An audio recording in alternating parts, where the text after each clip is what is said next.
வணக்கம் நண்பர்களே, நான் தான் உங்கள் ரியாஸ் கமத் பேசுகிறேன். இந்த வார சினிமா நானும்லையும் நான் சோலோ தான்.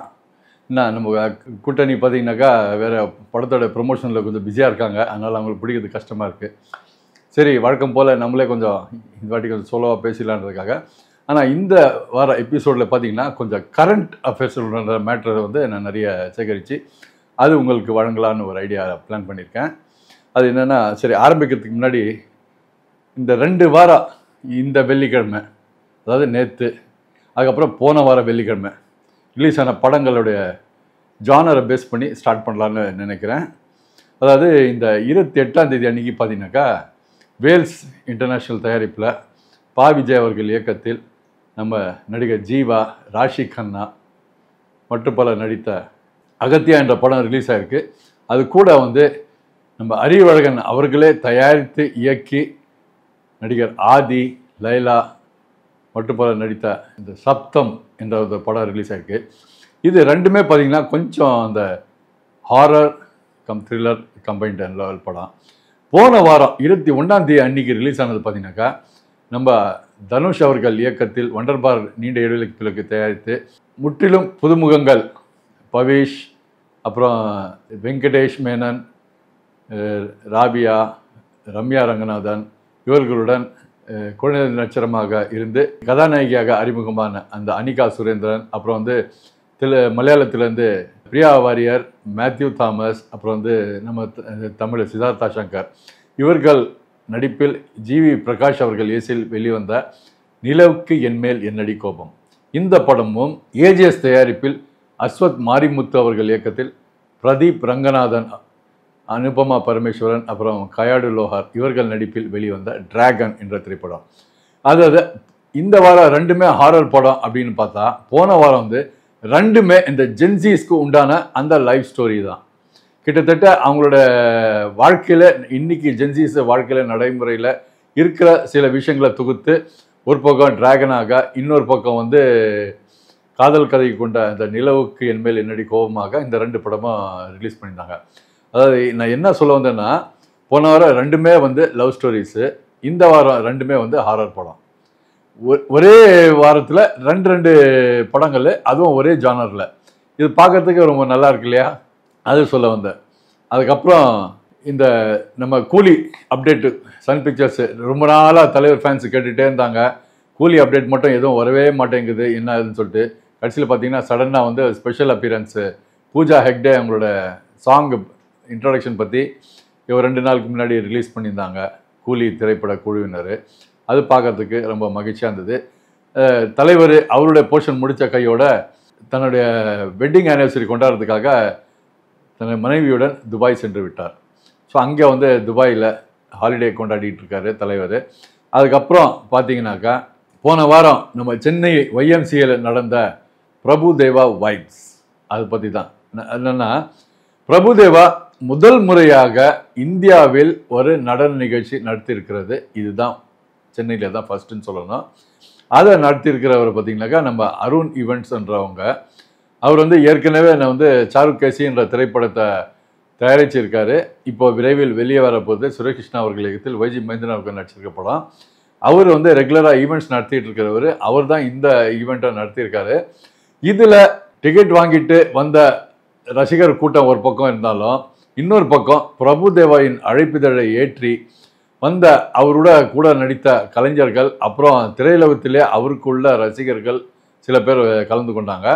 அதில் முக்கியமாக சொல்லணும் பார்த்தீங்கன்னாக்கா, அவருடைய ஜோடியாக நடித்த நடிகைகள், அவருடைய படங்களை கூட்டணியாக நடித்த நடிகைகள் வந்து ரம்பா, ரோஜா, மீனா, சங்கீதா கிரிஷ், அப்புறம் இவர்கள் வந்தாங்க. இவங்க கூட வந்து மகேஸ்வரி, ஸ்ரீதேவி விஜயகுமார், அப்புறம் வந்து இயக்குனர் நடிகர் கே பாக்யராஜ், அப்புறம் பூர்ணிமா பாக்யராஜ் இவர்கள்லாம் வந்திருந்தாங்க.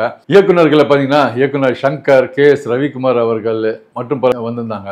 இதை தாண்டி முக்கியமானவங்க 2 பேர் இதில் சர்ப்ரைஸாக கலந்துக்கிட்டாங்க. அதில் ஒருவர் வந்து வைகை புயல் வடிவேலு.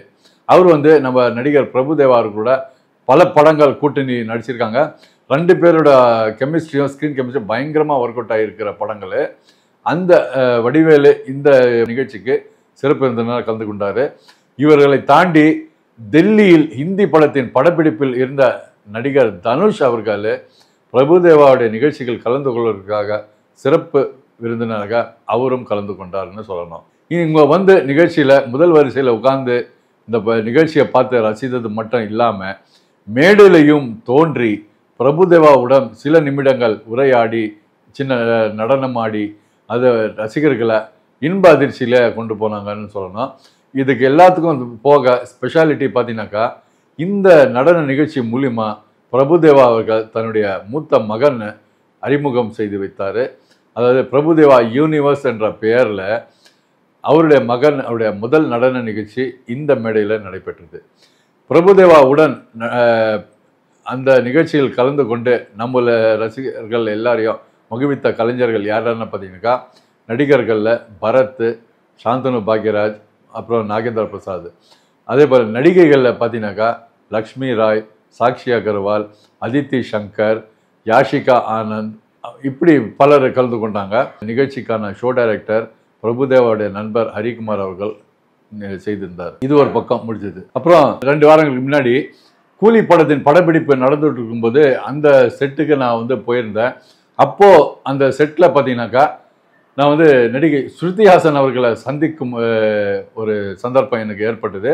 அப்போ அவங்கள சந்தித்து கலந்து பேசிகிட்டு இருக்கும்போது வாழ்த்துக்கள், ஜனநாயகன் படத்தில் அவங்க நடிக்கிறீங்கன்னு அப்படின்னு செய்திகள்லாம் வந்துக்கிட்டு இருக்கு.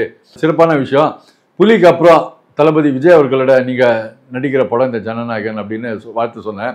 அப்போ அவங்க ஷாக் ஆகிட்டு சொன்னாங்க, ஐயோ அப்படிலாம் ஒன்றும் இல்லைங்க, இந்த படத்தில் நடிக்கிறதுக்கு ஆரம்பத்தில் கேவிஎன் பிக்சர்ஸ் அதாவது தயாரிப்பு நிறுவனம் சார்பில் என்னை அப்ரோச் பண்ணதுன்னா வாஸ்தவம் தான். அதுக்கப்புறம் எந்த மூமெண்ட்டும் நடக்கலை. இப்போதைக்கு இந்த படத்தில் நான் வந்து நடிக்கலை அப்படின்றது திட்டவட்டமாக தெளிவாக சொல்லி விட்டுட்டாங்க. இது ஒரு பக்கம், இது முடிஞ்சு போச்சு. அதுக்கப்புறம் பார்த்தீங்கன்னாக்கா நடிகர் மாதவன், கங்கனா ரனோத் அவர்கள் நடிப்பில், நம்ம ஏஎல் விஜய் அவர்கள் இயக்கத்தில், டைடன் ஆர்ட்ஸ் ரவீந்திரன் தயாரிப்பில், சஞ்சய் ராகவன் அவர்கள் இணை தயாரிப்பில் நடந்து கொண்டு இருக்கும் படம் டைடன் ஆர்ட்ஸ் ப்ரொடக்ஷன் நம்பர் 18 அப்படின்ற ஒரு திரைப்படம். இந்த படம் வந்து இடையில திடீர்னு அந்த பாராளுமன்ற தேர்தல் வந்துட்ட உடனே பார்த்தீங்கன்னாக்கா கங்கனா ரனோத் அவங்க தேர்தலில் நின்று பாஜக சார்பில் போட்டிட்டு அவங்க ஜெயிச்சிட்டாங்க. அதுக்கப்புறம் வந்து ஒரு பெரிய இடைவெளி இங்கே ஏற்பட்டுச்சு. அதுக்கப்புறம் அவங்களே தயாரித்து இயக்கிய எமர்ஜென்சி என்ற திரைப்படம், இந்திரா காந்தியாவை நடித்து தயாரித்து இயக்கி படம் அது. அந்த படம் ரிலீஸுக்கு பார்த்தீங்கன்னா அவங்க கொஞ்சம் முயற்சிகள்லாம் இருந்துட்டு அதை ரிலீஸ் பண்ணி விட்டு ஒரு வழியாக வந்து இந்த படத்துக்கு டேட்ஸ் கொடுத்து இப்போ மின்னல் வேகத்தில் இந்த படத்தின் படப்பிடிப்பு சென்னையில் நடந்துக்கிட்டு இருக்கு. அதுக்கப்புறம் பார்த்தீங்கன்னாக்கா வெள்ளிக்கிழமையோட அந்த படத்தோட படப்பிடிப்பு முடிந்தது. இதுக்கப்புறம் ஒரு 3 நாட்கள் மும்பையிலும் ஒரு 5 நாட்கள் தாய்லாந்திலும் படப்பிடிப்பு நடந்து மொத்தம் ஷூட்டிங்கு அது முடியுது. இது அநேகமாக மே இல்லை ஜூன் மாதத்தில் திரைக்கு வரும் அப்படின்னு எதிர்பார்க்கப்படுது. அதுக்கப்புறம் ஏப்ரல் 10ஆம் தேதி அன்னைக்கு இட்லி கடை ரிலீஸ் அப்படின்ற ஒரு தேதியை அறிவிச்சிருந்தாங்க. இப்போ பார்த்தீங்கன்னாக்கா இப்போ அதே ஏப்ரல் 10ஆம் தேதி அன்னைக்கு அஜித்குமார் அவர்கள் நடிப்பில், மைத்ரி மூவி மேக்கர்ஸ் தயாரிப்பில், ஆதிக் ரவிச்சந்திரன் அவர்கள் இயக்கிய குட் பேட் அக்லி என்ற திரைப்படம் கன்ஃபார்மாக ஏப்ரல் 10 வருது அப்படின்னு சொன்னனால இப்போ இந்த இட்லி கடையோட ரிலீஸ் தேதி கொஞ்சம் தள்ளி போகுதுங்க. அடுத்த டேட் எப்போன்றதை விரைவில் அந்த தயாரிப்பு நிறுவனம் அறிவிப்பாங்க. ஆனால் நடிகர் தனுஷ் அவர்கள் பார்த்தீங்கன்னாக்கா இட்லி கடையோட படப்பிடிப்பு முடிச்சுட்டு இந்த ஒரு பக்கம் அவருடைய நண்பர், அவருடைய மேனேஜர் ஸ்ரேயஸ் அவர்களை மேற்பார்வையில் விட்டுட்டு நிலவுக்கண் மேல் என்னடி கோவம் நீங்களே பார்த்துக்கோங்க, நான் படப்பிடிப்பு கிளம்புறேன்னு சொல்லிட்டு நேராக ஹிந்தி படத்தில் ஆனந்த் ராய் படத்தில் நடிக்கிறதுக்காக டெல்லி கிளம்பி போயிட்டார். அங்கே மின்னல் வேகத்தில் ஷூட்டிங் நடந்துட்டுருக்கு. முடிச்சுட்டு வந்தோடனே ஏப்ரல் மாதம் தமிழில் பார்த்தீங்கன்னாக்கா